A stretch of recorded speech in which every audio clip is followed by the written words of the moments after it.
உலக மக்கள் அனைவருக்கும் வேல்ஸ் அகாடமி ட்ரஸ்ட் சேனல் மூலம் பணிவான வணக்கங்கள். வாழ்வில் அனைவற்றும் பெறுவதற்கு நாம் கூறுவதை கேளுங்கள் என்று பொதுவான அட்வைஸ் கூறுவதற்கு உருவாக்கப்பட்ட சேனல் அல்ல இது. அனைத்தும் நமக்காக உலகம் உருவான போதே கடவுளால் நமக்காக கொடுக்கப்பட்டதை, நாம் பெற தவறவிட்டதை எப்படி பெற்று அதை தொடர்ந்து அனுபவிக்க நடைமுறையில் என்னென்ன செய்ய வேண்டும், பரிகாரம் மூலமாக அடைய முடியாது என்பதை மனதில் வைத்து கொள்ள வேண்டும்.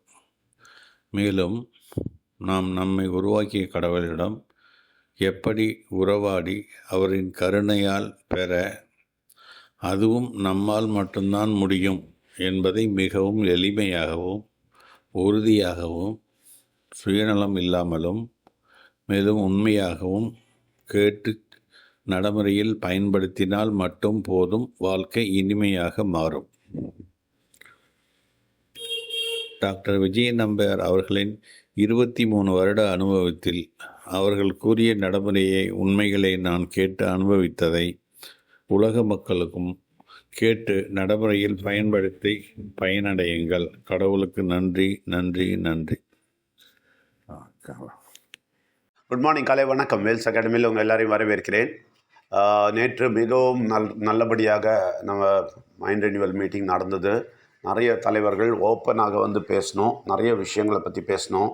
அதில் முக்கியமாக நம்ம எல்லாம் பேசுனது முக்கியமான விஷயம் என்னென்னா, ஆதி காலத்திலேருந்தே நமக்கு 8வது நூற்றாண்டிலேருந்தே திருமூலரும் எல்லா விஷயங்களும் நம்ம பேசணும், ரைட்டுங்களா? திருமூலர் சொன்ன திருமந்திரம் பற்றியும் எல்லா அந்த மாதிரி திருவள்ளுவர் எப்படி இதை கொண்டு வந்தார், எப்படி நம்ம நாட்டில் பழைய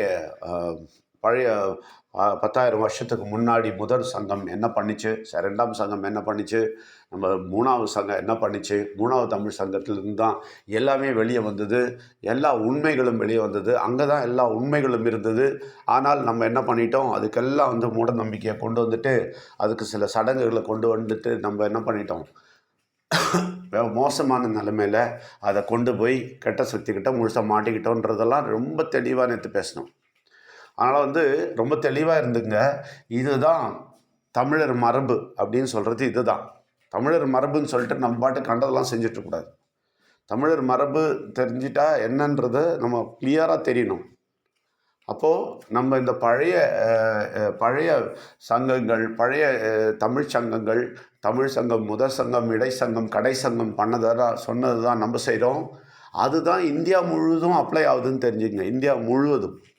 அப்போது அங்கே மதமே வரல பாருங்கள், மதமே கிடையாது, புரியுதுங்களா? ஃபுல் அண்ட் ஃபுல் தமிழில் மதம் கிடையாது. ஏன்னா முதல் சங்கத்தில் பார்த்திங்கன்னா, முதல் சங்கம், இடை சங்கம் பார்த்திங்கன்னா முழுசாகவே வாழ்வியலும் இறையியலும் மெய்யியலும் தான் நம்ம ஃபாலோ பண்ணோம்.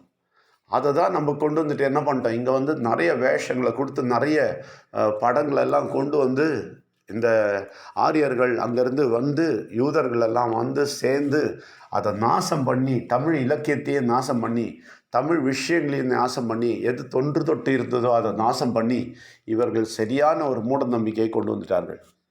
அதை பாருங்கள். அப்புறம் அந்த மூட நம்பிக்கையை எல்லாரும் விரும்புகிறார்கள்.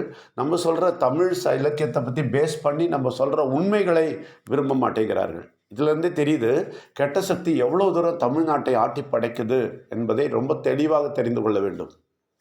ரொம்ப தெளிவாக தெரிஞ்சுக்கணும். தமிழ்னு மார்த்தட்டிக்கிறோம். ஆனால் சரியான உண்மையை சொல்லும்போது அந்த தமிழை மதிப்பதில்லை, அந்த தமிழுக்கு வருவதில்லை, அந்த தமிழை ஏற்றுக்கொள்வதில்லை. சங்க இலக்கியம் இப்படி தான் சொல்லிச்சு அப்படின்னு சொன்னால் அதை ஏற்றுக்க முடியல நம்மளால்.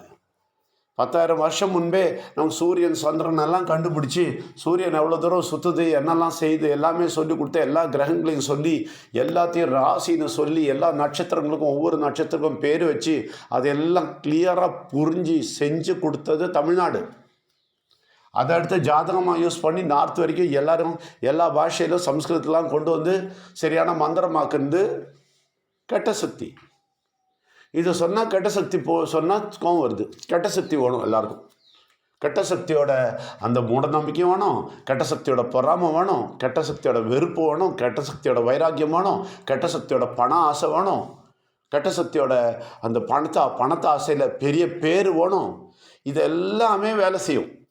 இதெல்லாம் வேலை செய்கிறதால தமிழ் வேணாம். புரியுதுங்களா? கெட்ட சக்தியோட எல்லா தன்மைகளும் வேலை செய்வதாலே சுத்த தமிழை பற்றி சொன்னால், தமிழ் சங்கத்தை பற்றி சொன்னாலும் வேணாம். இது தாங்க இலக்கியம் சொல்லுது, இது வழியாக தாங்க இருக்கணும்னு சொன்னாலும் வேண்டாம். சும்மாவே ஆண்டாளை பற்றி நம்ம நேற்று பேசணும், ரொம்ப தெளிவாக சொன்னோம். ஆண்டாள் நிச்சயமாக கடவுளை பற்றி பெருசாக சொன்னவங்க, அவ்வளோதான். ரைட்டா? கடவுளை பற்றி சரியாக பெருசாக சொன்ன 8வது நூற்றாண்டில் 5வதுலேருந்து 8வது நூற்றாண்டுக்குள்ளே வாழ்ந்தவர்கள், அவ்வளோதான். அவங்கள ஒரு கடவுளாக்கி கும்பிட்டு கத்துறாங்களே தவிர தமிழ் இலக்கியத்தில் என்ன சொல்லியிருக்குன்னு பார்க்கறதுக்கு இவங்களுக்கெல்லாம் விருப்பமே கிடையாது. தமிழை பற்றி கேட்குறதுக்கும் விருப்பம் கிடையாது. ஆனால் தமிழ் தலைவர் இல்லாத சும்மா ஷோ காட்டுவாங்க. தமிழ் தான் எங்கள் உயிர்லாம் பொய் சொல்லுவாங்க. ஆனால் மூட நம்பிக்கையை விட்டுரு அப்படின்னு சொன்னால் அது முடியாது. அது உங்களுக்கு தமிழ் இலக்கியத்தில் கிடையாதே, தமிழில் கிடையாதே, மூட நம்பிக்கை தமிழில் கிடையாதே, நீ ஏன்ப்பா அதை பண்ணுறன்னு கேட்டால் கேட்க மாட்டாங்க. ஆனால் தமிழ் பெருசுன்னுவாங்க. இது நல்லா புரிஞ்சுங்க. இதுக்கு பேர் தான் பாகண்டி அப்படின்னு சொல்லுவாங்க ஹிந்தியில். இதுக்கு பேர் தான் ஹிப்போக்ரஸி. புரியுதுங்களா? இங்கிலீஷில் சொல்லுவாங்க ஹிப்போக்ரஸி. அப்படின்னா என்னென்னா சும்மாவே வாயால் சொல்கிறது, ஆனால் ஃபாலோ பண்ணுறது கிடையாது. சரிங்களா? அதனால் தயவுசெய்து அதுலேருந்து நம்ம வெளியில் வரணும்.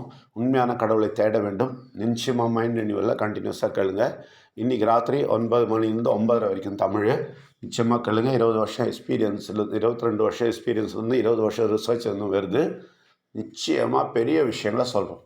நம்ம அங்கே எந்த மதத்தையும் கீழே போடலை, நம்ம யாரையும் புண்படுத்த விரும்பலை. ஆனால் உயர்த்தி சொல்லுகிறோம் கடவுளை. எல்லா மதங்களும் சொல்லுகிற கடவுளை உயர்த்தி சொல்லுகிறோம். அதனால் தொடர்ந்து வாருங்கள், தொடர்ந்து கேளுங்கள். உங்கள் எல்லாரையும் வரவேற்கிறேன். நன்றி, வணக்கம். உங்களுக்கு எதனா டவுட் இருந்தால் 8056453186 கேளுங்க.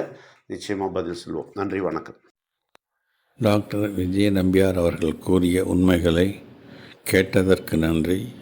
அதை நீங்கள் அனுபவித்து பயன்படுத்தி மற்றவர்களிடம் கூறுங்கள். கடவுளுக்கு நன்றி, பிள்ளையானவருக்கு நன்றி, உயிரானவருக்கு நன்றி, நன்றி, நன்றி.